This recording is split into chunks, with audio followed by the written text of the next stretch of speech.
السلام علیکم سامعین، آپ دیکھ رہے ہیں مکس سٹوری چینل۔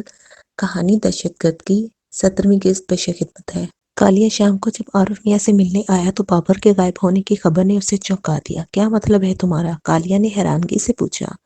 میرا مطلب کیا ہے یار، میں نے کوئی غیر ملکی زبان نہیں بولی۔ وہ گزشتہ 2 دن سے غائب ہے اور سنا ہے کہ اس کی والدہ نے تھانے میں اس کے اغوا کی رپورٹ بھی لکھوا دی ہے۔ عارف میاں نے وضاحت کی۔ بھاگ گیا سالہ، کالیہ نے اسے گالی بکتے ہوئے کہا۔ یا بھگا دیا گیا، عارف میاں نے معنی خیز نظروں سے اس کی طرف دیکھتے ہوئے کہا۔ اس نے کالیہ کو کچھ سوچنے کا موقع دیے بغیر اسے الجھن میں ڈال دیا تھا۔ اس سے پہلے کہ وہ لوگ اس کے متعلق کچھ سوچتے، عارف میاں نے بال ان کے کورٹ میں پھینک دی۔ کیا بات کر رہے ہو تم؟ ہوش میں تو ہو تم؟ کالیہ چکرا کر رہ گیا۔ کالیہ 5-9 میں کوئی دشمن کا آدمی بیٹھا ہے۔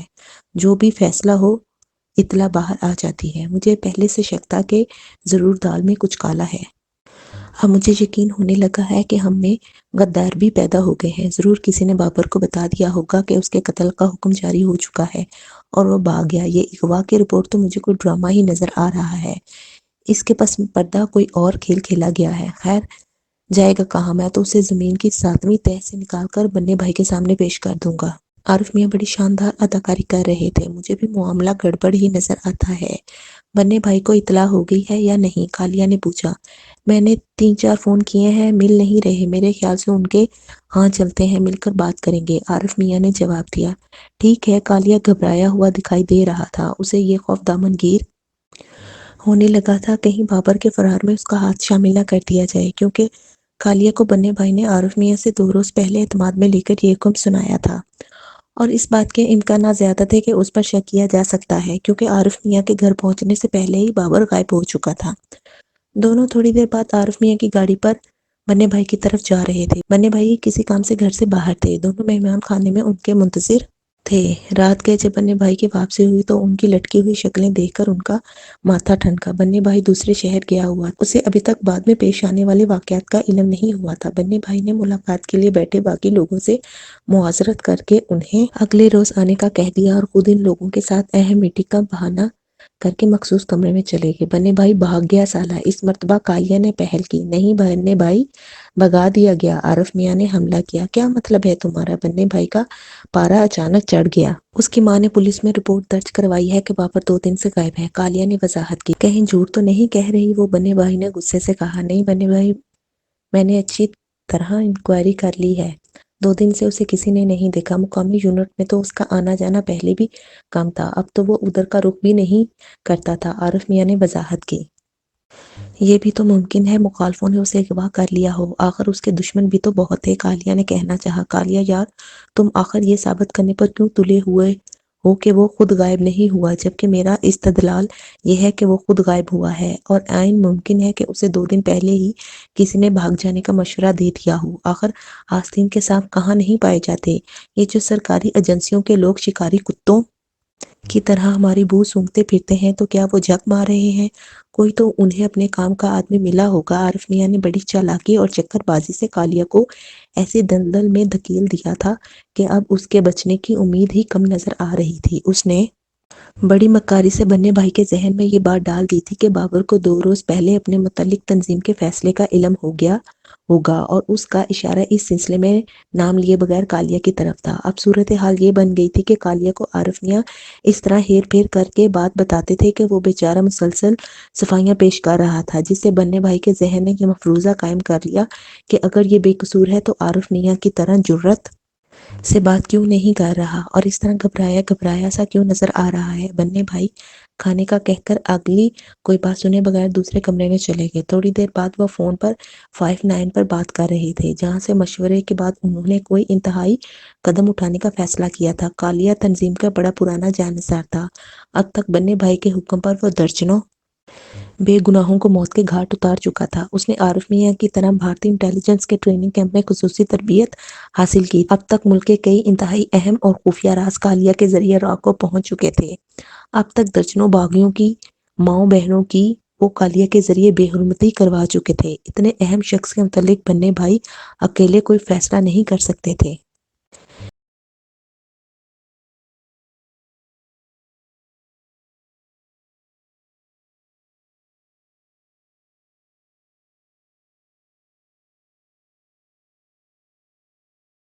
جو شخص پیسے ہی کے لیے ان کی خاطر سب کچھ کر سکتا ہے، وہ پیسے ہی کے لیے دوسروں کے لیے بھی بہت کچھ کر سکتا ہے۔ عین ممکن ہے وہ کسی سرکاری ایجنسی سے مل گیا ہو اور انہیں اس بات کی اطلاع نہ دی گئی ہو۔ بابر بھی تو کسی سرکاری ایجنسی کے لیے کام کر رہا تھا، ان لوگوں نے ہی اس کی اطلاع پر اسے فوراً غائب ہو جانے کا مشورہ دیا ہوگا۔ بننے بھائی کے دماغ میں یہ بات ایسی بیٹھی کہ پھر وہ اسی پر قائم ہو گئے۔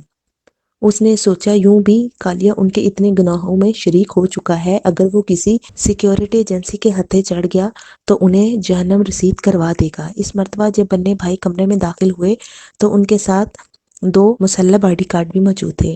باندھ دو سالے کو اور لے جاؤ 59 میں، انہوں نے اندر داخل ہوتے ہی کالیا کی طرف اشارہ کر کے حکم دیا۔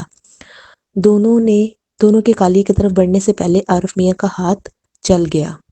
اس نے اچانک اٹھ کر کھڑے ہونے والے کالیا کے گھٹنے پر ایسا ہاتھ مارا کہ وہ منہ کے بل نیچے آن گرا۔ سالا بھاگنا چاہتا ہے، ہمیں بیوقوف بنا رہا ہے، کمینہ غدار، تیری کھال کھینچ کر جسم سے الگ کر دوں گا۔ عارف میاں اپنی اداکاری کے مکمل جوہر دکھا رہے تھے اور دونوں باڈی گارڈ کالیا کے ہاتھ پاؤں باندھ کر وہاں پھینک گئے۔ ایمبولینس کے لیے فون کر دیا ہے، اپنے مریض کو ہسپتال لے جا کر اس کا خوب علاج کرو، اس سے سچ اگلوائے بغیر اسے مرنے نہ دینا، بننے بھائی نے عارف میاں سے کہا جو انکساری اور جانثاری کی تصویر بنے ہوئے تھے۔ ان کے ہر حکم پر اس طرح سر ہلا رہے تھے جیسے ان کے ایک اشارے پر اپنا دل اپنے ہاتھوں نکال کر ان کے سامنے رکھ دیں گے۔ تم نے اچھا نہیں کیا عارف میاں، میں کتنا برا سہی تمہارے خلاف میں نے کبھی زبان نہیں کھولی۔ جو شخص میرے ہاتھ پاؤں باندھ کر تمہارے حوالے کر رہا ہے، اس نے مجھے بھی حکم دیا تھا کہ معمولی شک گزرنے پر تمہیں گولی مار دوں۔ میں چاہتا تو یہاں آنے سے پہلے تمہارا کام تمام کر کے کہہ دیتا کہ تم نے بابر کو فرار کروایا ہے اور کوئی مجھ سے نہ پوچھتا، لیکن میں نے ایسا نہیں کیا، جبکہ تم نے کم از کم اس مرتبہ مجھے غلط پھنسوایا ہے۔ حالانکہ تم سے زیادہ بہتر اس بات کو کوئی نہیں جانتا کہ میں نے بابر کو فرار نہیں کروایا۔ عارف میاں، مجھے اب بھی تم سے کوئی شکوہ نہیں۔ اول تو یہ لوگ مجھے اب زندہ نہیں چھوڑیں گے کیونکہ میں ان کے بے شمار گناہوں کا عینی شاہد ہوں۔ ایک بات میں خدا کو حاضر ناظر جان کر کہہ سکتا ہوں کہ اگر میں زندہ بچ گیا تو اپنے گناہوں کا کفارہ ادا کرنے کے لیے بننے بھائی کو کتے کی موت ضرور ماروں گا۔ یہ میرا خدا سے عہد ہے۔ اگر اس نے اپنی رحمت کی اور میرے گناہ معاف کر دیے تو وہ مجھے ضرور گناہوں کا کفارہ ادا کرنے کی مہلت دے گا۔ بابر والے واقعے کے بعد سے عارف میاں کو یوں محسوس ہونے لگا تھا جیسے کسی نے ان کا دل نکال کر وہاں کوئی اور دل رکھ دیا ہے۔ ان کے خیالات یکسر بدلنے لگے تھے، کم از کم تنظیم کے معاملے میں انہیں کوئی غلط فہمی باقی نہیں رہی تھی۔ اس وقت بھی عجیب حادثہ گزرا۔ انہیں یوں لگا جیسے کالیا سچ کہہ رہا ہے، جیسے واقعی اس کے خیالات بدل گئے ہوں، اور عارف میاں جیسے بے شمار نوجوانوں کو بلیک میلنگ کے ذریعے وطن سے غداری پر مجبور کرنے والے بننے بھائی کو جیسے واقعی کالیا قتل کر کے اپنے گناہوں کا کفارہ ادا کرنا چاہتا ہے۔ کالیا، مجھے اس بات کا تو علم نہیں کہ تم جھوٹ بول رہے ہو یا سچ، لیکن اگر واقعی تمہارے اندر کوئی انقلاب آ گیا ہے تو میں بھی اتنا گرا ہوا انسان نہیں کہ تمہیں اس طرح مر جانے دوں۔ میں وعدہ کرتا ہوں تم ایک دفعہ ضرور ان کے چنگل سے نکلو گے، اور ہاں، بننے بھائی کا بہت سا قرض میں نے بھی لوٹانا ہے۔ اگر تم کچھ کیے بغیر مر بھی گئے تو مطمئن رہنا کہ میں تمہارے حصے کا کام کر دوں گا۔ باتیں کرتے کرتے وہ کالیا کے ہاتھوں کی رسیوں کی گانٹھیں کھول کر انہیں اتنی ڈھیلی کر چکا تھا کہ اب وہ آسانی سے اپنے پاؤں کی رسیاں کھول سکتا تھا۔ ایمبولینس آ گئی۔ بننے بھائی نے اچانک اندر آ کر انہیں مطلع کیا۔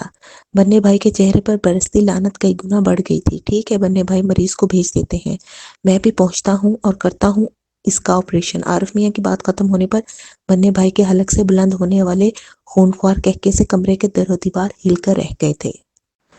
آؤ میاں چلتے ہیں، یہ کہتے ہوئے عارف میاں نے زمین پر گرے کالیا کو اٹھا کر کھڑا کر دیا۔ کالیا نے اٹھتے ہی بننے بھائی کو گالیاں دینی شروع کر دی تھیں۔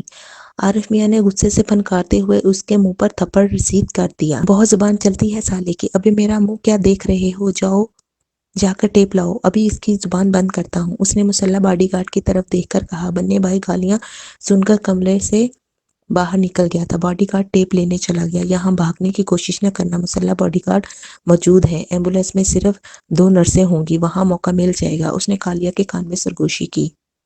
باڈی کا ٹیپ کا رول لے آیا تھا۔ اب بولتے رہنا بیٹا، کہتے ہوئے اس نے مغلظات بکتے کالیا کے منہ کو ٹیپ سے بند کر دیا۔ اسے قریباً گھسیٹتا ہوا وہ برآمدے تک لے آیا تھا، جس کے ساتھ ہی تنظیم کے میڈیکل یونٹ کی ایمبولینس کے باہر 2 مستعد نرسیں اپنے مریض کے استقبال کے لیے موجود تھیں۔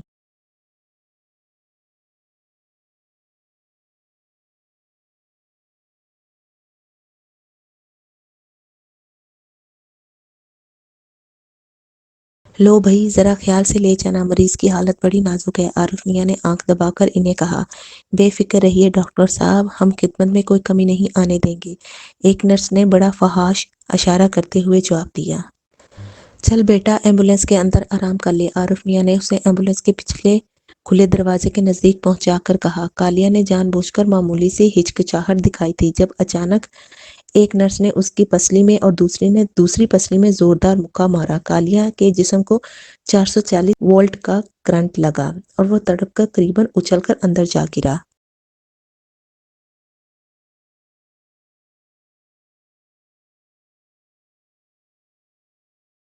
بنے بھائی اس منظر سے کچھ زیادہ ہی محظوظ ہو رہے تھے۔ وہ ہنستے ہوئے عارف میاں کو اندر آنے کا اشارہ کر کے واپس مڑ گئے۔ دونوں نرسوں نے عارف میاں کو بڑی فحش اشارے کرتے ہوئے جلد 59 پہنچنے کی تلقین کی اور ایمبولینس کے اندر داخل ہو کر دروازہ بند کر دیا۔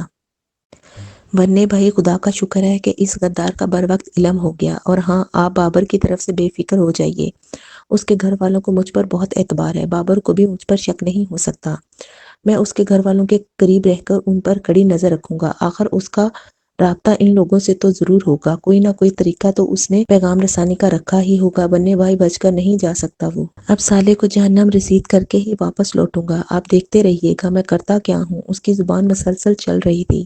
ہاں ہاں کیوں نہیں، ہمیں تم پر فخر ہے عارف میاں، اور ہم نے تمہارے لیے بہت جلدی بہت کچھ کر دیا ہے، کالیہ کے بعد بابا صاحب کے حلقہ خاص میں اب تمہاری بھی جگہ ہی بنے گی، تم اس سالے بابر کو ڈھونڈو کسی بھی طرح، اور ہاں اس کے گھر والوں کو اس بات کی بھنک نہیں پڑنی چاہیے۔ بنے بھائی اب اور کچھ نہ کہیے گا، میرا خون بہت کھول رہا ہے، کہیں میں اس کا بدلہ اس کے گھر والوں سے ہی نہ لے لوں۔ ارے گھبراؤ نہیں، اس کا موقع بھی تمہیں ضرور دیں گے، اب وہ دونوں جو باقی رہ گئی ہیں تمہاری ہماری ملکیت ہی تو ہیں۔ بنے بھائی نے اپنی خباثت کا مظاہرہ ایک اور خونی قہقہے سے کیا۔ اس درمیان اچانک ہی سامنے والے کمرے کا پردہ ہٹا اور تنظیم کی خواتین ونگ کی ایک فحاشہ ٹرالی گھسیٹتی اندر آئی۔